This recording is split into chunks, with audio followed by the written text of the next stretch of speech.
Hello ಗೆಳೆಯರೆ, ಹೊಸ ವಿಡಿಯೋಗೆ ಸ್ವಾಗತ. ಇವತ್ತು ನಾವು ಇತ್ತೀಚೆಗೆ ರಿಲೀಸ್ ಆಗಿ ಪ್ರೇಕ್ಷಕರಿಂದ ಭಾರಿ ಮೆಚ್ಚುಗೆ ಗಳಿಸಿರೋ ವಾಳ 2 ಬಯೋಪಿಕ್ ಆಫ್ ಬಿಲಿಯನ್ ಬಾಯ್ಸ್ ಅನ್ನೋ ಮಲಯಾಳಂನ ಸೂಪರ್ ಹಿಟ್ ಮೂವಿನ ಎಕ್ಸ್ಪ್ಲೇನ್ ಮಾಡ್ತಾ ಇದೀವಿ. ಈ ಮೂವಿ ನೋಡೋ ಮುಂಚೆ ವಾಳ 1 ಮೂವಿ ನೋಡಿದ್ರೆ ಒಳ್ಳೇದು. ಅದಕ್ಕೆ ಅದರ ಎಕ್ಸ್ಪ್ಲನೇಷನ್ ಕೂಡ ಅಪ್ಲೋಡ್ ಆಗಿದೆ. ನೋಡಿಲ್ಲ ಅಂದ್ರೆ ಡಿಸ್ಕ್ರಿಪ್ಷನ್ ಅಲ್ಲಿ ಲಿಂಕ್ ಕೊಟ್ಟಿರ್ತೀವಿ, ಚೆಕ್ ಮಾಡಿ. ಆ ವಿಡಿಯೋ ಕೊನೆಯಲ್ಲೇ ಹೇಳಿದ ಹಾಗೆ ಇದು ಆಶಿರ್ ಗ್ಯಾಂಗ್ ನ ಕತೆ. ಅವ್ರು ಹೇಗೆ ಸ್ಕೂಲ್ ಲೈಫ್ ನ ಲೀಡ್ ಮಾಡಿದ್ರು, ಅವ್ರ ಲೈಫ್ ಅಲ್ಲಿ ಏನೇನೆಲ್ಲ ಪ್ರಾಬ್ಲಮ್ ಆಯ್ತು, ಕಡೆಗೆ ಅವ್ರ ಕತೆ ಏನಾಗುತ್ತೆ ಅನ್ನೋದೇ ಈ ಮೂವಿಯ ಕತೆ. ಸೊ ಬನ್ನಿ ವಿಡಿಯೋ ಶುರು ಮಾಡೋಣ. ಮೂವಿಯ ಮೊದಲನೇ ಸೀನ್ ಅಲ್ಲಿ ಆಶಿರ್ ಮನೆಯಲ್ಲಿ ಫಂಕ್ಷನ್ ನಡೀತಾ ಇರುತ್ತೆ. ಆಶಿರ್ ಅವಾಗ 7 ವರ್ಷದ ಹುಡುಗ. ಅವನಿಗೆ ಅಲನ್ ಅನ್ನೋ ಫ್ರೆಂಡ್ ಇರ್ತಾನೆ. ಆಶಿರ್ ತಾಯಿ ಮತ್ತೆ ಅಲನ್ ತಾಯಿ ಇಬ್ರು ಪ್ರೆಗ್ನೆಂಟ್ಸ್ ಆಗಿರ್ತಾರೆ. ಅದಕ್ಕೆ ಆಶಿರ್ ಮತ್ತೆ ಅಲನ್ ಇಬ್ರಿಗೂ ತಮ್ಮಂದಿರೇ ಬೇಕು ಅಂತ ಮಾತಾಡ್ತಾ ಅಲನ್ ಮನೆಗೆ ಹೋಗ್ತಾ ಇರ್ತಾರೆ. ಅವಾಗ್ಲೇ ಅಲನ್ ತಾಯಿಗೆ ಹೊಟ್ಟೆ ನೋವು ಕಾಣಿಸ್ಕೊಳ್ಳುತ್ತೆ. ಅವ್ರನ್ನ ಆಸ್ಪತ್ರೆಗೆ ಕರ್ಕೊಂಡು ಹೋಗ್ತಾರೆ. ಅದ್ನ ನೋಡಿ ಆಶೀರ್ ಅವನ್ ತಾಯಿ ಹತ್ರ ಬಂದು ನಿಮ್ಗೆ ಹೊಟ್ಟೆ ನೋಯ್ತಿಲ್ವಾ ಅಂತ ಕೇಳ್ತಾನೆ. ಪ್ರತಿದಿನ ಹಾಗೆ ಕೇಳ್ತಾ ಇರ್ತಾನೆ. ಕಡೆಗೆ ಅವರಿಗೂ ಹೊಟ್ಟೆ ನೋವು ಬರುತ್ತೆ, ಗಂಡ್ ಮಗು ಆಗುತ್ತೆ. ಆದ್ರೆ ಅಲನ್ಗೆ ತಮ್ಮ ಹುಟ್ಟಲ್ಲ, ತಂಗಿ ಹುಡ್ತಾಳೆ. ಅದಕ್ಕೆ ಆಶೀರ್ ಅಲನ್ಗೆ ನನ್ ತಮ್ಮನ್ ಜೊತೆನೆ ಆಟ ಆಡು ಅಂತಾನೆ. ಅಲನ್ ಬೇಡ ಅಂತಾನೆ. ಅದಕ್ಕೆ ಆಶೀರ್ ನನ್ ತಮ್ಮಂಗೂ ನಿನ್ ತಂಗಿಗೂ ಮದುವೆ ಮಾಡ್ಬಿಡೋಣ, ಅವಾಗ ನನ್ ತಮ್ಮ ನಿನ್ ಮನೆಯವನೇ ಆಗ್ತಾನೆ ಅಂತಾನೆ. ಅಲನ್ ಸರಿ ಅಂತಾನೆ. ಆಶೀರ್ಗೆ ತಮ್ಮ ಹುಟ್ಟಿದ್ಮೇಲೆ ಅವನ್ ಲೈಫ್ ಸ್ವಲ್ಪ ಟ್ರ್ಯಾಕ್ ಇಂದ ಈಚೆ ಬರುತ್ತೆ. ಯಾಕಂದ್ರೆ ಅವನ್ ತಾಯಿ ಆಶೀರ್ಗೇನೆ ಎಲ್ಲ ಕೆಲಸ ಹೇಳ್ತಾ ಇರ್ತಾರೆ. ಅವನು ಆಟ ಆಡೋಕು ಆಗ್ತಾ ಇರಲ್ಲ. ಹೀಗೆ ಕತೆ ಸ್ವಲ್ಪ ವರ್ಷ ಮುಂದಕ್ಕೆ ಬರುತ್ತೆ. ಆಶೀರ್ ಮತ್ತೆ ಅಲನ್ಗೆ ಇವಾಗ 10 ರಿಂದ 11 ವರ್ಷ ಆಗಿರುತ್ತೆ. ಆಶೀರ್ ಅವನ್ ತಮ್ಮ ನಾಶಿನ ಕರ್ಕೊಂಡು ಸ್ಕೂಲ್ಗೆ ಹೋಗ್ತಾ ಇರ್ತಾನೆ. ಅಲನ್ ಅವನ್ ತಂಗಿ ಆಶ್ನಾನ ಕರ್ಕೊಂಡು ಹೋಗ್ತಾ ಇರ್ತಾನೆ. ಒಂದಿನ ನಾಶಿ ಅವನ್ ಬಾಕ್ಸ್ ನ ಸ್ಕೂಲಲ್ಲೇ ಬಿಟ್ಟು ಬಂದಿರ್ತಾನೆ. ಅದಕ್ಕೆ ಆಶೀರ್ ತಾಯಿ ಆಶೀರ್ಗೆ ಹೋಗಿ ಬಾಕ್ಸ್ ತಗೊಂಡ್ ಬಾ, ಅಲ್ಲಿವರೆಗೂ ಮೀನ್ಗಳಿಗೆ ಊಟ ಹಾಕೋಕೆ ಬಿಡಲ್ಲ ಅಂತ ಫುಡ್ ಡಬ್ಬ ಕಿತ್ಕೊಂಡು ಹೋಗ್ತಾರೆ. ರಾತ್ರಿ ಆಗುತ್ತೆ. ಆಶೀರ್ ಕಾಲ್ ಮಾಡಿ ಅಲನ್ಗೆ ಈ ವಿಷಯ ಹೇಳ್ತಾನೆ. ಅಲನ್ ಆಶೀರ್ನ ಕರ್ಕೊಂಡು ಸ್ಕೂಲ್ ಕಾಂಪೌಂಡ್ ಹಾರಿ ಕ್ಲಾಸ್ ರೂಮ್ಗೆ ಹೋಗಿ ಬಾಕ್ಸ್ ಎತ್ಕೊಂಡು ಬರ್ತಾರೆ. ಆಶೀರ್ ಅಮ್ಮ ಬಾಕ್ಸ್ ತೊಳೆದ್ ಮಡಗು ಅಂತಾರೆ. ಆಶೀರ್ ಅದ್ನೂ ಮಾಡ್ತಾನೆ. ಆದ್ರೆ ಫುಡ್ ಡಬ್ಬ ಕಾಣಿಸಲ್ಲ. ಅವಾಗ ಅವನ್ ತಾಯಿ ಪೂರ್ತಿ ಫುಡ್ ನ ಮೀನ್ಗೆ ಹಾಕ್ಬಿಟ್ಟೆ ಅಂತಾರೆ. ಅಷ್ಟೆಲ್ಲ ಫುಡ್ ನ ತಿಂದು ಮೀನ್ಗಳೆಲ್ಲ ಸತ್ತೋಗಿರ್ತಾವೆ. ಅದ್ನ ನೋಡಿ ಪಾಪ ಆಶೀರ್ ತುಂಬಾ ಅಳ್ತಾನೆ. ಇಲ್ಲಿಂದ ಕತೆ ಇನ್ನು ಕೆಲವು ವರ್ಷ ಮುಂದಕ್ಕೆ ಹೋಗುತ್ತೆ. ಇವಾಗ ಆಶೀರ್ ಮತ್ತೆ ಅಲನ್ಗೆ 17 ವರ್ಷ ಆಗಿರುತ್ತೆ. +1 ಕ್ಲಾಸ್ ಓದ್ತಾ ಇರ್ತಾರೆ. ಆಶೀರ್ ಅವನ್ ತಮ್ಮ ನಾಶಿ ಇಬ್ರು ಯಾವಾಗ್ಲೂ ಜಗಳ ಆಡ್ತಾನೆ ಇರ್ತಾರೆ. ಇನ್ನ ಈ ಕಡೆ ಅಲನ್ ಅವನ್ ತಂಗಿ ಆಶ್ನಾ ಕೂಡ ಯಾವಾಗ್ಲೂ ಕಿತ್ತಾಡ್ತಾ ಇರ್ತಾರೆ. ಎಲ್ರು ಒಂದೇ ಸ್ಕೂಲ್ಗೆ ಹೋಗ್ತಾ ಇರ್ತಾರೆ. ಅಲ್ಲಿ ಪ್ರೇಯರ್ ಅಲ್ಲಿ ಶೈನಾ ಅನ್ನೋ ಒಂದ್ ಹುಡುಗಿನ ತೋರಿಸ್ತಾರೆ. ಆಶೀರ್ಗೆ ಶೈನಾ ಕಂಡ್ರೆ ಇಷ್ಟ ಇರುತ್ತೆ. ಅದಕ್ಕೆ ಅವಳು ತಿರುಗ್ಲಿ ಅಂತ ಅಲ್ಲೊಟ್ಟೆ ಹೊಡಿತಾನೆ. ಎಲ್ರು ಅವನ್ನೇ ನೋಡ್ತಾ ಇರ್ತಾರೆ. ಆಶೀರ್ ಶೈನಾ ಹಿಂದೆನೆ ತಿರುಗ್ತಾ ಅಲ್ಲೊಟ್ಟೆ ಹೊಡಿತಾ ಇರ್ತಾನೆ. ಆದ್ರೆ ಅವಳಿಗೆ ಪ್ರಪೋಸ್ ಮಾಡೋ ಧೈರ್ಯ ಮಾಡಲ್ಲ. ಮೊದ್ಲೇ ಸ್ಕೂಲಲ್ಲಿ ಹುಡುಗ ಹುಡುಗಿಯರು ಕ್ಲೋಸ್ ಆಗ್ತಾ ಇದ್ದಾರೆ ಅಂತ ಮುಜೀಬ್ ಅನ್ನೋ ಸರ್ ಎಲ್ರಿಗೂ ಲಿಮಿಟ್ಸ್ ಅಲ್ಲಿ ಇರೋಕೆ ಪ್ರೇಯರ್ ಅಲ್ಲೇ ವಾರ್ನಿಂಗ್ ಕೊಡ್ತಾ ಇರ್ತಾನೆ. ಅವಾಗ ಅಲನ್ ತಂಗಿ ತಲೆ ಸುತ್ತಿ ಬೀಳ್ತಾಳೆ. ಅವಳನ್ನ ಕರ್ಕೊಂಡೋಗಿ ನೆರಳಲ್ಲಿ ಕೂರಿಸ್ತಾರೆ. ಅವಾಗ ಅಲ್ಲೇ ಇದ್ದ ಅಜಿನ್ ಅನ್ನೋನು ಆಶ್ನಾ ಪಕ್ಕ ಕೂತ್ಕೊಳ್ಳೋಕೆ ತಲೆ ಸುತ್ತೋ ತರ ನಾಟಕ ಆಡ್ತಾನೆ. ಅವನ್ನ ಕರ್ಕೊಂಡೋಗಿ ಆಶ್ನಾ ಪಕ್ಕ ಕೂರಿಸ್ತಾರೆ. ಇದ್ನೆಲ್ಲ ನೋಡ್ತಿದ್ದ ಅಲನ್ ಮತ್ತೆ ಆಶೀರ್ಗೆ ಅಜಿನ್ ಆಶ್ನಾಗೆ ಕಾಳಾಗ್ತಾ ಇದ್ದಾನೆ ಅಂತ ಗೊತ್ತಾಗುತ್ತೆ. ಈ ಕಡೆ ಅಜಿನ್ ಆಶ್ನಾನ ಮಾತಾಡ್ಸಿ ಪ್ರತಿದಿನ ಅವಳ ಹತ್ರ ಪೆನ್ನು ಪೆನ್ಸಿಲ್ ಅಂತ ಏನಾದ್ರೂ ಕೇಳ್ತಾನೆ ಇರ್ತಾನೆ. ಅದಕ್ಕೆ ಒಂದಿನ ಅಲನ್ ಮತ್ತೆ ಆಶೀರ್ ಅಜಿನ್ನ ವಾಶ್ರೂಮ್ಗೆ ಹಾಕೊಂಡು ಹೊಡಿತಾರೆ. ಈ ವಿಷಯ ಅಜಿನ್ ಅಣ್ಣ ಸಜಿನ್ಗೆ ಗೊತ್ತಾಗುತ್ತೆ. ಸಜಿನ್ ಫ್ರೆಂಡ್ ವಿನಾಯಕನ್ ಮತ್ತೆ ಸಜಿನ್ ಅಜಿನ್ನ ಕರ್ಕೊಂಡ್ ಬಂದು ಅಲನ್ ಮತ್ತೆ ಆಶೀರ್ಗೆ ಮತ್ತೆ ಹೀಗೆಲ್ಲ ಆಗ್ಬಾರ್ದು ಅಂತ ವಾರ್ನಿಂಗ್ ಕೊಡ್ತಾ ಇರ್ತಾರೆ. ಆಶೀರ್ ಮತ್ತೆ ಅಜಿನ್ಗೆ ಹೊಡಿತಾನೆ. 5 ಜನಕ್ಕೂ ಗಲಾಟೆ ಶುರು ಆಗುತ್ತೆ. ಆದ್ರೆ ವಿನಾಯಕನ್ ಜಗಳ ಮಾಡ್ತಾ ಇರಲ್ಲ, ಬಿಡ್ಸೋಕೆ ಟ್ರೈ ಮಾಡ್ತಾ ಇರ್ತಾನೆ. ಅಷ್ಟರಲ್ಲಿ ಮುಜೀಬ್ ಸರ್ ಬಂದು ಎಲ್ರಿಗೂ ಹೊಡೆದು ಓಡಿಸ್ತಾರೆ. ಇಲ್ಲಿಂದ ಶುರು ಆಗುತ್ತೆ ನೋಡಿ ಜಗಳ. ಎಲ್ಲೇ ಹೋದ್ರು ಜಗಳ ಆಡ್ತಾ ಇರ್ತಾರೆ. ಗ್ರೌಂಡ್ ಅಲ್ಲಿ ನೋಡಿದ್ರು ಜಗಳ, ಕ್ಲಾಸ್ ರೂಮ್ ಅಲ್ಲಿ ನೋಡಿದ್ರು ಜಗಳ. ಫ್ಯಾನ್ಸಿ ಡ್ರೆಸ್ ಕಾಂಪಿಟೇಷನ್ ದಿನ ಕೂಡ ಜಗಳ ಆಡಿ ಮುಜೀಬ್ ಸರ್ ಕೈಲಿ 5 ಜನನು ತಗ್ಲಾಕೊಳ್ತಾರೆ. ಅದಕ್ಕೆ 5 ಜನರ ಪೇರೆಂಟ್ಸ್ ನ ಕರೆಸ್ತಾರೆ. ಪ್ರಿನ್ಸಿಪಾಲ್ ಪೇರೆಂಟ್ಸ್ ಗೆ ವಾರ್ನಿಂಗ್ ಕೊಟ್ಟು ಎಲ್ರೂ ಸುಮ್ನೆ ಬಿಡ್ತಾರೆ. ವಿನಾಯಕನ್ ತಂದೆ ವಿನಾಯಕನ್ಗೆ ಅಜಿನ್ ಮತ್ತೆ ಸಜ್ಜಿನ್ ಜೊತೆ ಸೇರ್ಬೇಡ ಅಂತಾರೆ. ಆದ್ರೆ ಅವನು ನಾನು ಅವ್ರ ಜೊತೆನೆ ಹೋಗ್ತೀನಿ ಅಂತಾನೆ. ಆದ್ರೆ ಮಾರನೇ ದಿನ ಸಜ್ಜಿನ್ ವಿನಾಯಕನ್ ಜೊತೆ ಮಾತಾಡಲ್ಲ. ಯಾಕಂದ್ರೆ ಅವ್ರ ತಂದೆನೂ ವಾರ್ನಿಂಗ್ ಕೊಟ್ಟಿರ್ತಾರೆ ಅದಕ್ಕೆ. ಆದ್ರೆ ಅಜಿನ್ ವಿನಾಯಕನ್ ಜೊತೆ ಮಾತಾಡ್ತಾ ಅವರಿಬ್ರು ಕ್ಲೋಸ್ ಆಗ್ತಾ ಹೋಗ್ತಾರೆ. ಒಂದಿನ ಅಜಿನ್ ಮತ್ತೆ ವಿನಾಯಕನ್ ಲೂಸಿಫರ್ ಮೂವಿಗೆ ಹೋಗಿರ್ತಾರೆ. ಅದೇ ಮೂವಿಗೆ ಅವ್ರ ಸ್ಕೂಲ್ನ ಇನ್ನೊಂದ್ ಗ್ಯಾಂಗ್ ಬಂದಿರುತ್ತೆ. ಎಲ್ರು ಟಿಕೆಟ್ಗೆ ಲೈನ್ ಅಲ್ಲಿ ನಿಂತಿರ್ತಾರೆ. ಅಲ್ಲಿಗೆ ಲೇಟ್ ಆಗಿ ಆಶೀರ್ ಮತ್ತೆ ಅಲನ್ ಬರ್ತಾರೆ. ಟಿಕೆಟ್ ಸಿಗಲ್ಲ ಅಂತ ಎಲ್ರು ಟಿಕೆಟ್ ಕೇಳ್ತಾ ಇರ್ತಾರೆ. ಅದನ್ನ ನೋಡಿ ಅಜಿನ್ ಮತ್ತೆ ವಿನಾಯಕ ನಾವು ತರ್ತೀವಿ ಅಂತಾರೆ. ಆಶಿರ್ ಮತ್ತೆ ಅಲನ್ ಓಕೆ ಅಂತಾರೆ. ಆದ್ರೆ ಅಲ್ಲೇ ಅಜಿನ್ ಮತ್ತೆ ವಿನಾಯಕನ್ ಇನ್ನೊಂದ್ ಗ್ಯಾಂಗ್ ಬಂದಿರುತ್ತಲ್ಲ ಅವ್ರ ಜೊತೆ ಜಗಳ ಆಡ್ತಾರೆ. ಅಜಿನ್ ಮತ್ತೆ ವಿನಾಯಕನ್ ಗ್ಯಾಂಗ್ಗೆ ಹೆಲ್ಪ್ ಮಾಡೋಕೆ ಆಶಿರ್ ಮತ್ತೆ ಅಲನ್ ಹೋಗ್ತಾರೆ. ಜಗಳ ನೋಡಿ ಪೊಲೀಸ್ ಬಂದು ಆ ಇನ್ನೊಂದು ಗ್ಯಾಂಗ್ಗೆ ಹೊಡೆದು ಲೈನ್ ಅಲ್ಲಿ ಹಿಂದಕ್ಕೆ ಹಾಕ್ತಾರೆ. ಆದ್ರಿಂದ ಅವರಿಗೆ ಆಶಿರ್ ಗ್ಯಾಂಗ್ ಮೇಲೆ ಸ್ವಲ್ಪ ಕೋಪ ಶುರುವಾಗುತ್ತೆ. ಕಡೆಗೆ ಎಲ್ರಿಗೂ ಟಿಕೆಟ್ ಸಿಕ್ಕು ಎಲ್ಲ ಥಿಯೇಟರ್ ಒಳಗೆ ಹೋಗ್ತಾರೆ. ಎಲ್ಲ ಕೂಗ್ತಾ ಇರ್ತಾರೆ. ಈ ಪೊಲೀಸ್ ಅಪ್ಪ ಸುಮ್ನೆ ಇರೋದೆ ಹೋಗಿ ಎಲ್ರಿಗೂ ಸೈಲೆಂಟ್ ಆಗಿರಿ ಅಂತ ಬೈತಾ ಇರ್ತಾನೆ. ಕಡೆಗೆ ಥಿಯೇಟರ್ ಅಲ್ಲಿ ಇದ್ದವರೆಲ್ಲ ಪೊಲೀಸ್ ಅಪ್ಪನ್ ಫ್ಯಾಮಿಲಿ ಸೇರಿಸಿ ಬೈದು ಅವನು ಈಚೆ ಹೋಗುವ ಹಾಗೆ ಮಾಡ್ತಾರೆ. ಅದಕ್ಕೆ ಪೊಲೀಸ್ ಅಪ್ಪ ಮೂವಿ ಮುಗಿದ್ಮೇಲೆ ಈಚೆ ಹೋಗೋರ್ನೆಲ್ಲ ಹಿಡ್ಕೊಂಡು ಬಾರಿಸ್ತಾ ಇರ್ತಾನೆ. ಹೇಗೋ ಆಶಿರ್ ಗ್ಯಾಂಗ್ ಎಸ್ಕೇಪ್ ಆಗುತ್ತೆ. ಇಲ್ಲಿಂದ ಆಶಿರ್, ಅಲನ್, ಅಜಿನ್ ಮತ್ತೆ ವಿನಾಯಕನ್ ಕ್ಲೋಸ್ ಆಗ್ತಾ ಹೋಗ್ತಾರೆ. ಎಲ್ಲ ಒಟ್ಟಿಗೆ ಓಡಾಡೋಕೆ ಶುರು ಮಾಡ್ತಾರೆ. ಒಂದಿನ ಅಜಿನ್ ಮತ್ತೆ ಸಜಿನ್ ಮನೆಗೆ ಒಬ್ರು ಅಂಕಲ್ ಬರ್ತಾರೆ. ಅವ್ರ ಮಗಳು ಕೃಷ್ಣಪ್ರಿಯ ಅಂತ. ಅವಳನ್ನ ಸಜಿನ್ ಇಷ್ಟ ಪಡ್ತಾ ಇರ್ತಾನೆ. ಅವಳನ್ನ ನೋಡಿ ಸಜಿನ್ ಖುಷಿ ಆಗ್ತಾನೆ. ಆದ್ರೆ ಕೃಷ್ಣಪ್ರಿಯ ತಂದೆ ಬಂದಿರೋದು ಸಜಿನ್ ಅಪ್ಪಗೆ ಇಸ್ಕೊಂಡಿರೋ ದುಡ್ಡು ಕೊಡು ಅಂತ ಬೈಯೋಕೆ. ಅವಾಗ ಸಜಿನ್ ತಾಯಿ ಮುಂದಿನ ಬುಧವಾರ ಚೀಟಿ ಎತ್ತಿ ಕೊಡ್ತೀನಿ ಅಂತ ಹೇಳ್ತಾರೆ. ಇದನ್ನೆಲ್ಲ ನೋಡಿ ಸಜಿನ್ಗೆ ಬೇಜಾರಾಗುತ್ತೆ. ಅದಕ್ಕೆ ಸಜಿನ್ ದುಬೈಗೆ ಹೋಗಿ ಕೆಲಸ ಮಾಡ್ಬೇಕು ಅಂತ ಅವ್ರ ತಂದೆ ಹೇಳ್ತಾರೆ. ಸಜಿನ್ +2 ಕಂಪ್ಲೀಟ್ ಮಾಡ್ಕೊಂಡು ಡಿಗ್ರಿನ ದುಬೈಯಲ್ಲೇ ಓದೋದಾಗಿ ಹೇಳಿ ದುಬೈಗೆ ಹೋಗ್ಬಿಡ್ತಾನೆ. ಅದ್ರಿಂದ ಅಜಿನ್ಗೆ ಬೇಜಾರಾಗಲ್ಲ, ಖುಷಿನೇ ಆಗುತ್ತೆ. ನಮ್ಮ ಆಶಿರ್ ಗ್ಯಾಂಗ್ ಕಾಲೇಜ್ ಈಚೆ ಇದ್ದ ಕುಟ್ಟೆಟನ್ ಅನ್ನೋ ವ್ಯಕ್ತಿ ಅಂಗಡಿಯಲ್ಲೇ ಸಿಗರೇಟ್ ಸೇದೋದನ್ನ ಶುರು ಮಾಡ್ತಾರೆ. ಯಾಕಂದ್ರೆ ಇವಾಗ ಎಲ್ರು +2ಗೆ ಬಂದಿರ್ತಾರೆ. ಈ ಕಡೆ ಅಲನ್ ತಂದೆ ಹೋಗಿ ವಿನಾಯಕನ್ ತಂದೆನ ಭೇಟಿ ಆಗ್ತಾರೆ.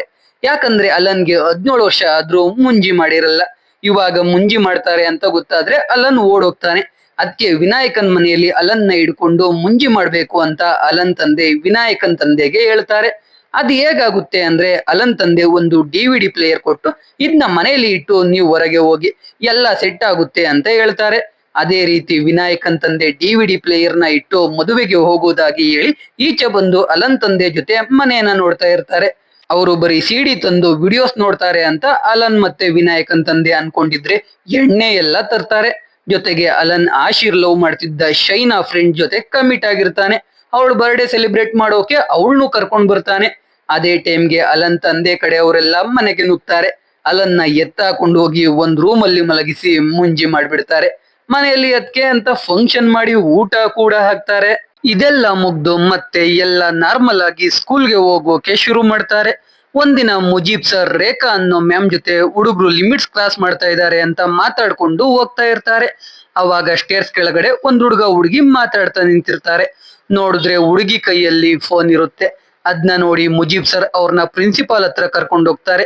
ಪ್ರಿನ್ಸಿಪಾಲ್ ಪೇರೆಂಟ್ಸ್ಗೆ ಕಾಲ್ ಮಾಡೋಕೆ ಹೋಗ್ತಾರೆ. ಆ ಹುಡುಗ ಹುಡುಗಿ ಬೇಡ ಅಂತ ಬೇಡ್ಕೊಳ್ತಾ ಇರ್ತಾರೆ. ಜೊತೆಗೆ ಆ ಹುಡುಗಿ ಫೋನ್ ಚೆಕ್ ಮಾಡಿದಾಗ 9ನೇ ಕ್ಲಾಸ್ ಹುಡುಗರು ಸ್ವಲ್ಪ ಜನ ಕ್ಲಾಸ್ ಬಂಕ್ ಹಾಕಿ ಥಿಯೇಟರ್ಗೆ ಹೋಗಿದ್ದಾರೆ ಅಂತ ಗೊತ್ತಾಗುತ್ತೆ. ಇದನ್ನೆಲ್ಲ ತಿಳ್ಕೊಂಡ ಮುಜೀಬ್, ನಿಮ್ ಪೇರೆಂಟ್ಸ್ಗೆ ನಿಮ್ ಲವ್ ವಿಷಯ ಗೊತ್ತಾಗ್ಬಾರ್ದು ಅಂದ್ರೆ ನಿಮ್ ಕ್ಲಾಸ್ ಅಲ್ಲಿ ಯಾರ್ಯಾರು ಫೋನ್ ತಂದಿದ್ದಾರೆ, ಯಾರ್ಯಾರನ್ನ ಲವ್ ಮಾಡ್ತಾ ಇದ್ದಾರೆ ಎಲ್ಲ ಹೇಳ್ಬೇಕು ಅಂತಾರೆ. ಆ ಹುಡುಗ ಹುಡುಗಿ ಒಪ್ಕೊಳ್ತಾರೆ. ಕ್ಲಾಸ್ಗೆ ಹೋಗ್ತಾರೆ. ಯಾರ್ಯಾರು ಫೋನ್ ತಂದಿದ್ದಾರೆ ಅಂತ ಹೇಳ್ತಾರೆ. ಜೊತೆಗೆ ಯಾರನ್ನ ಲವ್ ಮಾಡ್ತಾ ಇದ್ದಾರೆ ಅಂತ ಕೂಡ ತೋರಿಸ್ತಾರೆ. ಅಲ್ಲನ್ ಶೈನಾ ಫ್ರೆಂಡ್ ನ ಲವ್ ಮಾಡ್ತಾ ಇರ್ತಾನೆ. ಅವರು ಎದ್ ನಿಂತ್ಕೊಳ್ತಾರೆ. ಆ ಹುಡುಗಿ ಶೈನಾ ಕಡೆ ಕೂಡ ಕೈ ತೋರಿಸ್ತಾಳೆ. ಶೈನಾ ಎದ್ದು ಆಶಿರ್ ಕಡೆ ಕೈ ತೋರಿಸ್ತಾಳೆ. ಅಂದ್ರೆ ಶೈನಾ ಆಶಿರ್ನ ಲವ್ ಮಾಡ್ತಾ ಇರ್ತಾಳೆ. ಅದು ಆಶಿರ್ಗೇನೆ ಗೊತ್ತಿರಲ್ಲ. ಇವಾಗ ಗೊತ್ತಾಗಿ ಖುಷಿ ಆಗ್ತಾನೆ. ಮುಜೀಬಿ ಎಲ್ರನ್ನು ಕರ್ಕೊಂಡು ಪ್ರಿನ್ಸಿಪಾಲ್ ರೂಮ್ಗೆ ಹೋಗ್ತಾನೆ. ಈ ಕಡೆ ಮನೋಜ್ ಅನ್ನೋ ಸರ್ ಥಿಯೇಟರ್ಗೆ ಹೋಗಿ ಬಂಕ್ ಹಾಕಿದ್ದ ಎಲ್ರನ್ನು ಕರ್ಕೊಂಡ್ ಬರ್ತಾರೆ. ಅದ್ರಲ್ಲಿ ಅಲನ್ ತಂಗಿ ಆಶ್ನಾ ಕೂಡ ಇರ್ತಾಳೆ. ಎಲ್ಲ ಪ್ರಿನ್ಸಿಪಲ್ ರೂಮ್ಗೆ ಬರ್ತಾರೆ. ಅಲ್ಲಿಗೆ ಕೇವಲ ಅಲನ್ ಮತ್ತೆ ಆಶ್ನಾ ಪೇರೆಂಟ್ಸ್ ನ ಮಾತ್ರ ಕರೆಸ್ತಾರೆ. ಅವರಿಗೆ ಎಲ್ಲಾ ವಿಷಯ ಹೇಳ್ತಾರೆ. ಮುಜೀಬ್ ಅಂತೂ TC ಕೊಟ್ಟು ಕಳ್ಸಿ ಅಂತ ಹೇಳ್ತಾ ಇರ್ತಾನೆ. ಅವಾಗ ಮನೋಜ್ ಸರ್ ಇನ್ನೊಂದ್ ಮಂತ್ ಅಲ್ಲಿ ಎಕ್ಸಾಮ್ಸ್ ಇದೆ, TC ಎಲ್ಲ ಬೇಡ ಅಂತ ಹೇಳ್ತಾ ಇರ್ತಾರೆ. ಈ ಮುಜೀಬ್ ಸುಮ್ನೆ ಇರದೆ, ಇವತ್ತು ಬಂಕ್ ಹಾಕಿ ಥಿಯೇಟರ್ಗೆ ಹೋಗಿರೋರು ನಾಳೆ ಲಾಡ್ಜ್ಗೆ ಹೋಗಲ್ಲ ಅಂತ ಏನ್ ಗ್ಯಾರಂಟಿ ಅಂತಾನೆ. ಅದನ್ನ ಕೇಳ್ತಿದ್ದ ಹಾಗೆ ಅಲನ್ ಮತ್ತೆ ಆಶಿರ್ಗೆ ಕೋಪ ಬಂದು ಮುಜೀಬ್ಗೆ ಹೊಡೆದೇ ಬಿಡ್ತಾರೆ. ಮನೋಜ್ ಸರ್ ಗಲಾಟೆ ಬಿಡಿಸ್ತಾರೆ. ಮನೋಜ್ ಸರ್ ಹುಡುಗರಿಗೇನೆ ಸಪೋರ್ಟ್ ಮಾಡ್ತಾ ಇರ್ತಾರೆ. ಇದನ್ನೆಲ್ಲ ನೋಡಿ ಪ್ರಿನ್ಸಿಪಾಲ್ ಅಲನ್, ಆಶಿರ್ ಮತ್ತೆ ಅಜಿನ್ನ ಈಚೆ ಕಳಿಸ್ತಾರೆ. ಆಶ್ನಾ ಪೇರೆಂಟ್ಸ್ ಹತ್ರ ಲೆಟರ್ ಬರೆಸ್ಕೊಂಡು ಸೈನ್ ಹಾಕಿಸ್ಕೊಂಡು ಕಳಿಸ್ತಾರೆ. ಈ ಕಡೆ ಆಶಿರ್ ಅವನ್ ಗ್ಯಾಂಗ್ ಜೊತೆ ಕುಟ್ಟೆಟ್ಟನ್ ಅಂಗಡಿಗೆ ಹೋಗ್ತಾನೆ. ಅಲ್ಲಿ ಸಿಗರೇಟ್ ಕೇಳಿದ್ರೆ ಅವನು ಗಾಂಜಾನ ನೀರಿಗೆ ಮಿಕ್ಸ್ ಮಾಡಿ ಕೊಡ್ತಾನೆ. ಅದನ್ನ ಕುಡಿದು ಎಲ್ಲ ನಶೆಯಲ್ಲಿ ತೇಲಾಡ್ತಾ ಇರ್ತಾರೆ. ಈ ಕಡೆ ಸ್ಕೂಲ್ ಹತ್ರ ಎಲ್ಲ ಹುಡುಗರು ಆಶ್ನಾಗೆ ನನ್ ಜೊತೆ ಥಿಯೇಟರ್ಗೆ ಬರ್ತೀಯಾ ಅಂತ ಕರೀತಾ ಇರ್ತಾರೆ. ಅದ್ನೆಲ್ಲ ನೋಡಿ ಆಶ್ನ ಮೇಲಿಂದ ಬಿದ್ದು ಸೂಸೈಡ್ ಮಾಡ್ಕೊಳ್ಳೋಕೆ ಹೋಗ್ತಾಳೆ. ಆದ್ರೆ ಅವಳ ತಂದೆ ಬೇಡ ಅಂತಾರೆ. ಈ ವಿಷಯ ಆಶಿರ್ ಗ್ಯಾಂಗ್ಗೆ ಗೊತ್ತಾಗುತ್ತೆ. ಮೊದಲೇ ಎಲ್ಲ ನಶೆಯಲ್ಲಿ ಇರ್ತಾರೆ. ಈ ವಿಷಯ ಗೊತ್ತಾಗ್ತಿದ್ದ ಹಾಗೆ ಎಲ್ಲ ಸ್ಕೂಲ್ ಕಡೆ ಬರ್ತಾರೆ. ಆಶ್ನಾಗೆ ರೇಗಿಸಿದ್ದ ಎಲ್ಲ ಹುಡುಗರಿಗೂ ಹೊಡೆಯುವಕ್ಕೆ ಶುರು ಮಾಡ್ತಾರೆ. ಬ್ಯಾಟ್ ವಿಕೆಟ್ ಎಲ್ಲ ಹಿಡ್ಕೊಂಡು ಗಲಾಟೆ ಮಾಡ್ತಾ ಇರ್ತಾರೆ. ಗಲಾಟೆ ಬಿಡಿಸೋಕೆ ಬಂದ ಮನೋಜ್ ಸರ್ ತಲೆಗೆ ಬ್ಯಾಟ್ ಅಲ್ಲಿ ಹೊಡೆದ್ಬಿಡ್ತಾರೆ. ಅಷ್ಟೇ, ಎಲ್ರಿಗೂ ಅವರು ಡ್ರಗ್ಸ್ ತಗೊಂಡಿರೋದು ಗೊತ್ತಾಗುತ್ತೆ. ಪೊಲೀಸ್ ಕಂಪ್ಲೇಂಟ್ ಆಗುತ್ತೆ. ಇನ್ಸ್ಪೆಕ್ಟರ್ ಕೂಡ ಅದೇ ಸ್ಕೂಲಲ್ಲಿ ಓದಿದವನಾಗಿರ್ತಾನೆ. ಮೊದಲು ಕುಟ್ಟೆಟ್ಟನ್ಗೆ ಸರ್ ರಿಯಾಗ್ ರುಬ್ತಾನೆ. ಆಮೇಲೆ 4 ಜನಕ್ಕೂ ಬೈತಾನೆ, ಯಾರು ಏನೇ ಕೊಟ್ರು ತಗೋಬಿಡ್ತೀರಾ ಅಂತ. ಆಮೇಲೆ ಮನೋಜ್ ಸರ್ನ ಭೇಟಿ ಆಗ್ತಾರೆ. ಮನೋಜ್ ಸರ್, ನನ್ಗೆ ಹೊಡೆದಿದ್ದು ಇವರಲ್ಲ, ಇವ್ರು ತಗೊಂಡಿದ್ದ ಡ್ರಗ್ಸ್, ನಾನೇನ್ ಇವ್ರ ಮೇಲೆ ಕಂಪ್ಲೇಂಟ್ ಕೊಡಲ್ಲ ಅಂತ ಹೇಳಿ ಆಶಿರ್ ಗ್ಯಾಂಗ್ಗೆ ಎಕ್ಸಾಮ್ ನ ಚೆನ್ನಾಗಿ ಬರ್ದು ಪಾಸ್ ಆಗೋಕೆ ಹೇಳ್ತಾನೆ. ಆಮೇಲೆ ಸ್ಕೂಲಲ್ಲಿ ಮೀಟಿಂಗ್ ಇರುತ್ತೆ. ಮೊದಲು ಇನ್ಸ್ಪೆಕ್ಟರ್ ವಾಶ್ರೂಮ್ಗೆ ಹೋಗ್ತಾನೆ. ನೋಡಿದ್ರೆ ಗೋಡೆ ಮೇಲೆಲ್ಲ ಎಲ್ಲ ಟೀಚರ್ಸ್ ಬಗ್ಗೆನೂ ಹುಡುಗರು ಕೆಟ್ಟದಾಗಿ ಬರ್ದಿರ್ತಾರೆ. ಆದ್ರೆ ಮನೋಜ್ ಸರ್ ಬಗ್ಗೆ ಏನು ಬರ್ದಿರಲ್ಲ. ಇವಾಗ ಇನ್ಸ್ಪೆಕ್ಟರ್ಗೆ ಮಕ್ಕಳು ಹಾಳಾಗೋಕೆ ಪೇರೆಂಟ್ಸ್ ಮತ್ತೆ ಟೀಚರ್ಸೇ ಕಾರಣ ಅಂತ ಗೊತ್ತಾಗಿರುತ್ತೆ. ಹೇಗೆ ಅಂದ್ರೆ, ಸಂಜೆ ಟೈಮ್ ಎಲ್ರು ಫುಟ್ಬಾಲ್ ಆಡ್ತಾ ಇರ್ತಾರೆ. ಆದ್ರೆ ಅವ್ರ ಪೇರೆಂಟ್ಸ್ ಫುಟ್ಬಾಲ್ ನ ಹೊಡೆದಾಕಿರ್ತಾರೆ. ಗ್ರೌಂಡ್ ಅಲ್ಲಿ ಆಟ ಆಡೋಕೆ ಹೋದ್ರೆ ಅಲ್ಲಿ ಯಾವಾಗ ನೋಡಿದ್ರು ಏನಾದ್ರೂ ಫಂಕ್ಷನ್ ಮಾಡ್ತಾನೆ ಇರ್ತಾರೆ. ಇನ್ನ ಸ್ಕೂಲ್ ಫೀಲ್ಡ್ ಅಲ್ಲಿ ಆಟ ಆಡೋಕ್ ಹೋದ್ರೆ ಮುಜೀಬ್ ಸರ್ ಎಲ್ರು ಕ್ಲಾಸ್ಗೆ ಓಡಿಸ್ತಾ ಇರ್ತಾನೆ. ಮಕ್ಕಳು ಆಟ ಆಡಬಾರ್ದು ಅಂತ ಅಲ್ಲಿ ಸ್ಕೂಲ್ ಬಸ್ ಗಳನ್ನ ನಿಲ್ಸೋಕೆ ಶುರು ಮಾಡಿರ್ತಾನೆ. ಇದೆಲ್ಲ ಇವಾಗ ಇನ್ಸ್ಪೆಕ್ಟರ್ಗೆ ಗೊತ್ತಾಗಿರುತ್ತೆ. ಅದಕ್ಕೆ ಇನ್ಸ್ಪೆಕ್ಟರ್ ಮುಜೀಬ್ಗೆ ಬೈದು, ಇನ್ಮೇಲೆ ಮಕ್ಕಳನ್ನ ಸ್ಕೂಲ್ ಗ್ರೌಂಡ್ ಅಲ್ಲಿ ಆಟ ಆಡೋಕೆ ಬಿಡದೆ ಹೋದ್ರೆ ನಿಮ್ ಪ್ರಿನ್ಸಿಪಾಲ್ ಇಂದ ಹಿಡಿದು PO ವರ್ಗೂ ಕೇಸ್ ಹಾಕಿ ಎಲ್ರು ಸ್ಟೇಷನ್ ಅಲ್ಲಿ ಬಂದು ಕೂತ್ಕೊಳ್ಳೋ ಹಾಗೆ ಮಾಡ್ತೀನಿ ಅಂತ ಹೇಳಿ ಅಲ್ಲಿಂದ ಹೋಗ್ತಾನೆ. ಕೊನೆಗೆ ಆ 4 ಜನಕ್ಕೂ ಇನ್ಸ್ಪೆಕ್ಟರ್ ಡ್ರಗ್ಸ್ ಕನ್ಸ್ಯೂಮ್ ಮಾಡೋದ್ರಿಂದ ಏನೆಲ್ಲ ಪ್ರಾಬ್ಲಮ್ ಆಗುತ್ತೆ ಅಂತ ಹೇಳ್ತಾರೆ. ಆದ್ರಿಂದ ಅವರು ಮತ್ತೆ ಮಾಡಲ್ಲ ಅಂತ ಹೇಳ್ತಾರೆ. ಹೀಗೆ ದಿನಗಳು ಕಳೆಯುತ್ತೆ. ಎಕ್ಸಾಮ್ಸ್ ಎಲ್ಲ ಮುಗಿಯುತ್ತೆ. ಆದ್ರೆ ಊರಲ್ಲಿ ಎಲ್ರು ಇವ್ರನ್ನ ವಿಚಿತ್ರವಾಗಿ ನೋಡ್ತಾ ಇರ್ತಾರೆ. ಎಷ್ಟ್ ದಿನ ಆದ್ರೂ ಎಲ್ರು ಇವ್ರು ಗಾಂಜಾ ಹೊಡೆದಿದ್ರು ಅಂತ ಮಾತಾಡ್ತಾನೆ ಇರ್ತಾರೆ. ಅದಕ್ಕೆ ಎಲ್ರು ರಿಸಲ್ಟ್ ಬಂದ ತಕ್ಷಣ ಊರ್ ಬಿಟ್ಟು UK ಹೋಗಿ ಅಲ್ಲೇ ಪಾರ್ಟ್ ಟೈಮ್ ಜಾಬ್ ಮಾಡ್ತಾ ಡಿಗ್ರಿ ಕಂಪ್ಲೀಟ್ ಮಾಡ್ಬೇಕು ಅಂತ ಡಿಸೈಡ್ ಆಗ್ತಾರೆ. ರಿಸಲ್ಟ್ ದಿನ ಬರುತ್ತೆ. ಎಲ್ಲ ವಿನಾಯಕನ್ ಮನೆಯಲ್ಲಿ ಇರ್ತಾರೆ. ವಿನಾಯಕನ್ ತಂದೆ ಅವ್ರದ್ದು ಫ್ಲೆಕ್ಸ್ ಮಾಡ್ಸೋಕೆ ಹೋಗ್ತಾರೆ. ಮೊದ್ಲು ಅಲನ್ ರಿಸಲ್ಟ್ ಚೆಕ್ ಮಾಡ್ತಾರೆ. ಪಾಸ್ ಆಗಿರ್ತಾನೆ. ಅಜಿನ್ ಕೂಡ ಪಾಸ್ ಆಗಿರ್ತಾನೆ. ಆದ್ರೆ ಆಶಿರ್ದು 3 ಸಬ್ಜೆಕ್ಟ್ ಹೊಗೆ ಹಾಕಿಸ್ಕೊಂಡಿರುತ್ತೆ. ಕೊನೆಗೆ ವಿನಾಯಕನ್ ಕೂಡ ಪಾಸ್ ಆಗಿರ್ತಾನೆ. ಆಶಿರ್ಗೆ ತುಂಬಾ ಬೇಜಾರಾಗುತ್ತೆ. ಎಲ್ಲ UK ಹೋಗ್ಬೇಕು ಅಂತ ಡಿಸೈಡ್ ಆಗ್ತಾರೆ. ಆದ್ರೆ ಆಶಿರ್ ಹೋಗೋಕೆ ಆಗಲ್ಲ. ಅದಕ್ಕೆ ಎಲ್ರು ಬೇಡ್ಕೊಳ್ತಾ ಇರ್ತಾನೆ, ನನ್ನ ಬಿಟ್ಟು ಹೋಗ್ಬೇಡಿ ಅಂತ. ಆದ್ರೆ ಯಾರು ಅವನ್ ಮಾತನ್ನ ಕೇಳಲ್ಲ. ಅಲ್ಲನ್ UK ಹೋಗೋಕೆ ದುಡ್ಡು ಹಂಚೋಕೆ ಅವನ ಅಜ್ಜಿನ ಮನೆಗೆ ಕರ್ಕೊಂಡ್ ಬರ್ತಾನೆ. ಅವನ ಅಜ್ಜಿ ಚಿನ್ನದ ಸರ, ಓಲೆ, ಬಳೆ ಎಲ್ಲ ಮಾರಿ ದುಡ್ಡು ಮಾಡ್ತಾನೆ. ಇನ್ನ ಅಜಿನ್ UK ಹೋಗ್ಬೇಕು ಅಂದ್ರೆ ಅವನ್ ತಂದೆ UK ಬೇಡ, ದುಬೈಗೆ ಹೋಗಿ ನಿಮ್ಮ ಅಣ್ಣ ಸಜಿನ್ ಜೊತೆ ಕೆಲಸ ಮಾಡು ಅಂತ ಸಜಿನ್ಗೆ ಕಾಲ್ ಮಾಡಿ ಅಜಿನ್ ಬರ್ತಾನೆ. ಅವನಿಗೊಂದ್ ಕೆಲ್ಸ ನೋಡು ಅಂತ ಹೇಳ್ತಾರೆ. ಸಜಿನ್ ಅಜಿನ್ಗೆ ಇಲ್ಲಿಗೆ ಬಂದು ಏನ್ ಮಾಡೋದು ಬೇಡ, ಅಲ್ಲೇ ಇರು ಅಂತ ಅಜಿನ್ಗೆ ಮೆಸೇಜ್ ಮಾಡ್ತಾನೆ. ಅದ್ನ ನೋಡಿ ಅಜಿನ್ಗೆ ಉರ್ದೋಗಿ ದುಬೈಗೆ ಹೋಗೋಕೆ ಡಿಸೈಡ್ ಆಗಿ ದುಬೈಗೆ ಹೋಗ್ತಾನೆ. ಅಲ್ಲಿ ಮಲಯಾಳೀಸ್ ತುಂಬಾ ಜನ ಇರ್ತಾರೆ. ಅವ್ರ ಅಂಕಲ್ ಅವನಿಗೆ ಇರೋಕೆ ಜಾಗ ತೋರಿಸ್ತಾರೆ. ಅಲ್ಲೇ ಸಜಿನ್ ಕೂಡ ಇರ್ತಾನೆ. ಸಜಿನ್ ಅಲ್ಲಿಗೆ ಅಜಿನ್ ಬಂದಿರೋದಕ್ಕೆ ಬೇಜಾರಾಗಿರ್ತಾನೆ. ಇನ್ನ ವಿನಾಯಕನ್ ತಂದೆ ಅವನ ಅಣ್ಣನ ಭೇಟಿಯಾಗಿ ದುಡ್ಡು ಕೇಳ್ತಾರೆ. ಆದ್ರೆ ಅವನ ಅಣ್ಣ ಆಗಲ್ಲ ಅಂತಾನೆ. ವಿನಾಯಕನ್ ತಂದೆಗೆ ವಿನಾಯಕನ್ ಬಿಟ್ಟು ಬೇರೆ ಯಾರು ಇರಲ್ಲ. ಅದಕ್ಕೆ ವಿನಾಯಕನ್ ಆಸೆಯಂತೆ ದುಡ್ಡು ಅರೇಂಜ್ ಮಾಡಿ UK ಕಳ್ಸೋಕೆ ರೆಡಿ ಆಗ್ತಾರೆ. ಈ ಕಡೆ ಆಶಿರ್ ಅಲನ್ ಮತ್ತೆ ವಿನಾಯಕನ್ಗೆ ಅಂತ ಉಪ್ಪಿನಕಾಯಿನ ಅವನೇ ರೆಡಿ ಮಾಡ್ತಾನೆ. UK ಹೋಗೋ ದಿನ ಬರುತ್ತೆ. ಇಬ್ರು ಅವ್ರ ತಂದೆದಿರ್ಗೆ ಮತ್ತೆ ಆಶಿರ್ಗೆ ಬಾಯ್ ಮಾಡಿ UK ಹೋಗ್ತಾರೆ. ಹೋಗೋ ಮುಂಚೆ ಲಗೇಜ್ ವೇಟ್ ಜಾಸ್ತಿ ಇದೆ ಅಂತ ಆಶಿರ್ ಉಪ್ಪಿನಕಾಯಿ ಡಬ್ಬನ ವಾಪಸ್ ಕೊಟ್ಟು ಹೋಗ್ತಾರೆ. ಅಲ್ಲಿ ಇಬ್ರು ಸೇರ್ಕೊಂಡಿರೋ ಕಾಲೇಜ್ಗೆ 12 ಮೈಲಿ ದೂರ ಇರುತ್ತೆ. ಸೊ ಅಲನ್ ಒಂದ್ ಕಡೆ, ವಿನಾಯಕನ್ ಒಂದ್ ಕಡೆ ಹೋಗ್ತಾನೆ. ನೋಡಿದ್ರೆ ಅವ್ರ ಕಾಲೇಜಲ್ಲಿ ಆ ದೇಶದವ್ರಿಗಿಂತ ಇಂಡಿಯನ್ಸೇ ಜಾಸ್ತಿ ಇರ್ತಾರೆ. ಸೊ ಅದ್ರಿಂದ ಅವರಿಗೆ ಕಷ್ಟ ಆಗಲ್ಲ. ಕಾಲೇಜ್ಗೆ ಹೋಗ್ತಾ ಡೈಲಿ ಫ್ರೆಂಡ್ಸ್ ಜೊತೆ ವಿಡಿಯೋ ಕಾಲ್ ಅಲ್ಲಿ ಮಾತಾಡ್ತಾ ಇರ್ತಾರೆ. ಇರೋ ಬರೋ ದುಡ್ಡೆಲ್ಲ ಖಾಲಿ ಆದ್ಮೇಲೆ ಕೆಲ್ಸ ಹುಡುಕೋಕೆ ಶುರು ಮಾಡ್ತಾರೆ. ಆದ್ರೆ ಎಲ್ಲೇ ಹೋದ್ರು ಇಂಡಿಯನ್ಸ್ಗೆ ಕೆಲ್ಸ ಕೊಡ್ತಾ ಇರಲ್ಲ. ಕಡೆಗೆ ಅಲನ್ಗೆ ಒಂದು ವಯಸ್ಸಾದ ಕಪಲ್ನ ನೋಡ್ಕೊಳ್ಳೋ ಕೆಲ್ಸ ಸಿಗುತ್ತೆ. ತಾತಾಗೆ ಕೋಪ ಜಾಸ್ತಿ, ಅಜ್ಜಿಗೆ ಮರವು ಜಾಸ್ತಿ. ಅದ್ರಿಂದ ಮನೆಯಲ್ಲಿ ಏನಾದ್ರೂ ಹಾಳು ಮಾಡ್ತಾನೆ ಇರ್ತಾರೆ. ಅದಕ್ಕೆಲ್ಲ ಪ್ಲಂಬರ್, ಎಲೆಕ್ಟ್ರಿಷಿಯನ್ ನ ಅಲನ್ ಕರೆಸ್ತಾ ಇರ್ತಾನೆ.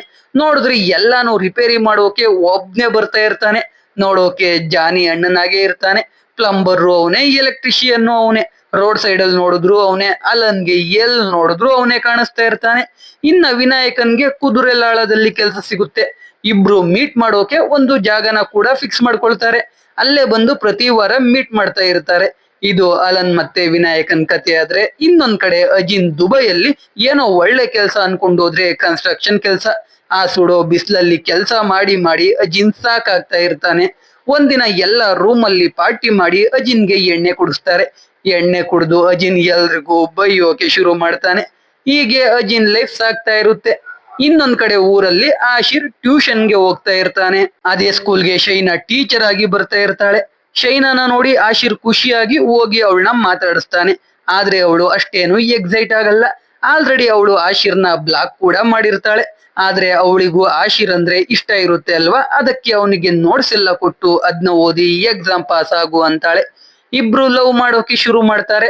ಆಶಿರ್ ಹಾಗೆ ಕೇಟರಿಂಗ್ ಕೆಲಸ ಮಾಡೋಕೆ ಸೇರ್ಕೊಳ್ತಾನೆ. ಒಂದಿನ ಮದುವೆಯಲ್ಲಿ ಆಶಿರ್ ಹಪ್ಳ ಆಗ್ತಾ ಇರ್ತಾನೆ. ಅಲ್ಲೇ ಥಿಯೇಟರ್ ಅಲ್ಲಿ ಇರುತ್ತಲ್ಲ ಆ ಗ್ಯಾಂಗ್ ಅವರು ಇರ್ತಾರೆ.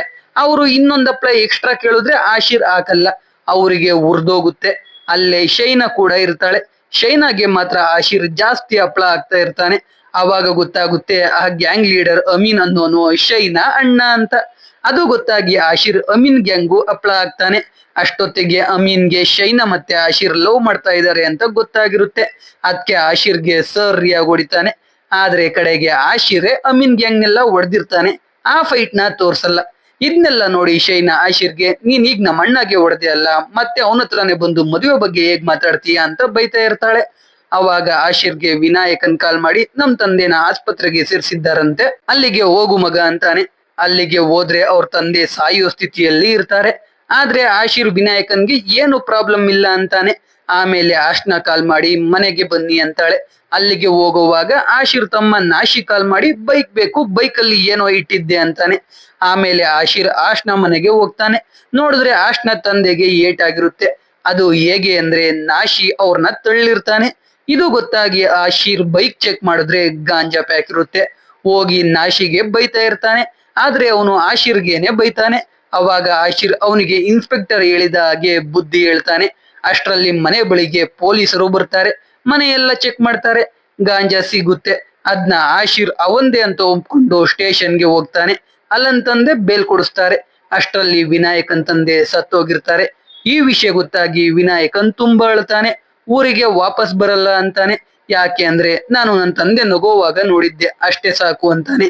ಅಂತ್ಯ ಸಂಸ್ಕಾರನ ಆಶಿರೇ ಮಗನ ಸ್ಥಾನದಲ್ಲಿ ನಿಂತು ಮುಗಿಸ್ತಾನೆ. ಜಾಸ್ತಿ ಹೊತ್ತು ವಿನಾಯಕನ್ಗೆ ಜ್ವರ ಬರುತ್ತೆ. ಅಲನ್ಗೆ ಫೋನ್ ಮಾಡಿ ಹೇಳ್ತಾನೆ. ಅಲನ್ ಮಾತ್ರೆ ತಗೊಂಡ್ ಬರ್ತೀನಿ ಅಂತ ಹೇಳ್ತಾನೆ. ಅದೇ ಟೈಮ್ಗೆ ಅಲನ್ ತಾಯಿ ಕಾಲ್ ಮಾಡಿ ಆಶ್ನಾಗೆ ಸ್ಕಾಲರ್ಶಿಪ್ ಸಿಕ್ಕಿದೆ, ಆದ್ರೂ ದುಡ್ಡು ಬೇಕು, ನಿಮ್ ತಂದೆ ಜೊತೆ ಒಂದ್ಸಲ ಮಾತಾಡು ಅಂತಾರೆ. ಆದ್ರೆ ಅಲನ್ ಏನು ಹೇಳದೆ ಕಾಲ್ ಕಟ್ ಮಾಡ್ತಾನೆ. ರಾತ್ರಿ ಆಗಿದ್ರಿಂದ ಎಲ್ಲಾ ಮೆಡಿಕಲ್ ಕ್ಲೋಸ್ ಆಗಿರ್ತವೆ. ಅವಾಗ ಅಲನ್ ಜಾನಿ ಅಣ್ಣಗೆ ಕಾಲ್ ಮಾಡ್ತಾನೆ. ಅವರು ಮಾತ್ರೆ ತಂದು ಕೊಡ್ತಾರೆ. ಮೆಡಿಸನ್ಸ್ಗೆ ದುಡ್ಡು ಕೂಡ ಈಸ್ಕೊಳ್ಳಲ್ಲ. ಅವಾಗ ಅಲನ್ ಎಲ್ ನೋಡಿದ್ರು ನೀವೇ ಕಾಣಿಸ್ತಿರಲ್ಲ ಹೇಗೆ ಅಂತಾನೆ. ಅದ್ಕೆ ಜಾನಿ ಇರೋದೊಂದ್ ಜೀವನ ಬದುಕ್ಬೇಕಲ್ವಾ ಅಂತಾನೆ. ಅದ್ನ ಕೇಳಿ ಅಲನ್ ಆಶ್ನಾಗೆ ಕಾಲ್ ಮಾಡ್ತಾನೆ. ನೀನ್ ಓದೋಕೆ ನನ್ನ ಅಪ್ಪನ ಜೊತೆ ಮಾತಾಡ್ತೀನಿ, ಅವ್ರ ದುಡ್ಡು ಕೊಡ್ಲಿಲ್ಲ ಅಂದ್ರೆ ನಾನೇ ಕೊಡ್ತೀನಿ, ನಿನ್ಗೇನ್ ಇಷ್ಟ ಬರುತ್ತೋ ಅದ್ನೇ ಓದು ಅಂತಾನೆ. ಆಶ್ನ ಎಮೋಷನಲ್ ಆಗ್ತಾಳೆ.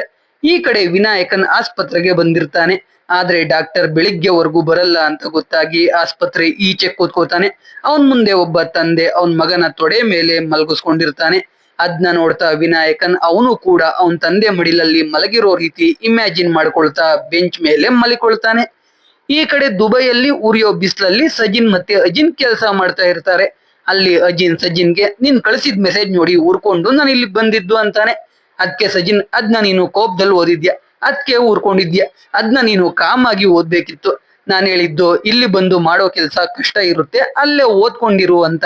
ನಮ್ಮಪ್ಪ ನಮ್ ಫ್ಯೂಚರ್ ಚೆನ್ನಾಗಿರ್ಲಿ ಅಂತ ಇಲ್ಲಿ ಕಳ್ಸಿಲ್ಲ, ಅವ್ರ ಸಾಲ ತಿರ್ಲಿ ಅಂತ ಕಳ್ಸಿರೋದು ಅಂತಾನೆ. ಅದ್ನ ಕೇಳಿ ಅಜಿನ್ ಸಜಿನ್ಗೆ ನೀನ್ ವಾಪಸ್ ಊರಿಗೆ ಹೋಗು, ಏನಾದ್ರೂ ಓದು, ನಾನ್ ದುಡ್ಡು ಕೊಡ್ತೀನಿ ಅಂತಾನೆ. ಸಜಿನ್ ಕೂಡ ಹಾಗೇನೆ ಹೇಳ್ತಾನೆ. ಅವಾಗ ಅಜಿನ್, ನಿನ್ಗೆ ವಯಸ್ಸಾಗಿರೋದು, ಮೊದ್ಲು ನೀನ್ ಓದಿ ಒಳ್ಳೆ ಕೆಲ್ಸ ತಗೋ, ಆಮೇಲೆ ನನ್ ಓದಿನ ಖರ್ಚು ನಾನ್ ನೋಡ್ಕೊಳ್ಳಿವೆ ಅಂತಾನೆ. ಅದ್ನ ಕೇಳಿ ಸಜಿನ್ ಓಕೆ ಅಂತ ಹೇಳಿ ಎಮೋಷನಲ್ ಆಗ್ತಾನೆ. ಇನ್ನ ಈ ಕಡೆ ಆಶಿರ್ ಮನೆಗೆ ಅವನ್ ಮಾವ ಬಂದು ಆಶಿರ್ಗೆ ಬೈತಾ ಇರ್ತಾರೆ. ಅವನಿಂದ ನಾಶಿಗೆ ಕೆಟ್ಟ ಹೆಸರು ಬರುತ್ತೆ ಅಂತ. ಇದ್ನೆಲ್ಲ ನಾಶಿ ಕೇಳೋಕೆ ಆಗಲ್ಲ. ಅದ್ಕೆ ಆ ಪ್ಯಾಕೆಟ್ ನಂದೆ ಅಂತ ಹೇಳ್ತಾ ಅವನ್ ಮಾವನಿಗೇನೆ ಬೈತಾನೆ. ಅವನ್ ಮಾವ ಸುಮ್ನೆ ಎದ್ದೋಗ್ಬಿಡ್ತಾನೆ. ಆಮೇಲೆ ಆಶೀರ್ ನಾಶಿಗೆ ರೋಡಲ್ಲಿ ಹೋಗ್ತಾ ಬುದ್ಧಿವಾದ ಹೇಳ್ತಾ ಏನಾದ್ರೂ ಕೆಲಸ ಮಾಡೋಣ ಅಂತ ಹೇಳ್ತಾ ಇರ್ತಾನೆ. ಅಲ್ಲಿಗೆ ಶೈನಾ ಬರ್ತಾಳೆ. ಆಶೀರ್ ಶೈನಾನ ಕರ್ಸಿರ್ತಾನೆ. ಅಲ್ಲಿ ಆಶೀರ್ ಶೈನಾಗೆ ನನಗೂ ನಿನ್ಗೂ ಸೆಟ್ ಆಗಲ್ಲ ಅಂತ ಹೇಳಿ ಇಬ್ರು ದೂರ ಆಗ್ತಾರೆ. ಇವಾಗ 4 ಜನದ ಜೀವನ ಹೇಗೋ ಒಂದ್ ಟ್ರ್ಯಾಕ್ ಗೆ ಬರುತ್ತೆ. ಹಾಗೆ ಎಲ್ರು ವಿಡಿಯೋ ಕಾಲ್ ಅಲ್ಲಿ ಮಾತಾಡ್ತಾ ಇದ್ದಾಗ ಅಲನ್ ಆಶೀರ್ಗೆ ನೀನ್ ಒಬ್ನೇ ಶೈನಾ ಅಣ್ಣನ್ಗೆ ಹಂಗೆ ಹೊಡೆದೆ ಅಂದ್ರೆ ನಾವು ನಂಬಲ್ಲ, ನಿಜ ಹೇಳು ಅವತ್ ನಿಂಗೆ ಯಾರೋ ಹೆಲ್ಪ್ ಮಾಡಿದ್ದಾರೆ ತಾನೆ ಅಂತ ಕೇಳ್ತಾನೆ. ಅವಾಗ ಮದುವೆ ಮನೆಯಲ್ಲಿ ನಡೆದ ಫೈಟ್ ನ ತೋರಿಸ್ತಾರೆ. ಅಮೀನ್ ಆಶೀರ್ಗೆ ಹೊಡೆದಾಗ ಯಾರೋ ಚಿಕ್ಕ ಹುಡುಗನ ಮೇಲೆ ಕೈ ಮಾಡ್ತಾ ಇರೋದು ಅಂತ ಯಾರೋ ಹೇಳ್ತಾರೆ. ಯಾರು ಅಂತ ನೋಡಿದ್ರೆ ನಮ್ಮ ಹಳೆ ಗ್ಯಾಂಗ್ ಅಜೋ, ವಿಷ್ಣು, ಮೂಸ, ಕಲಾಂ ಮತ್ತೆ ವಿವೇಕ್ ಎಲ್ರು ಆಶೀರ್ ಜೊತೆ ಸೇರಿ ಅಮೀನ್ ಗ್ಯಾಂಗ್ ನ ಸರಿಯಾಗಿ ಹೊಡೆದಿರ್ತಾರೆ. ಈ ಫೈಟ್ ತೋರಿಸ್ತಾ ಮೂವಿನ ಮುಗಿಸ್ತಾರೆ.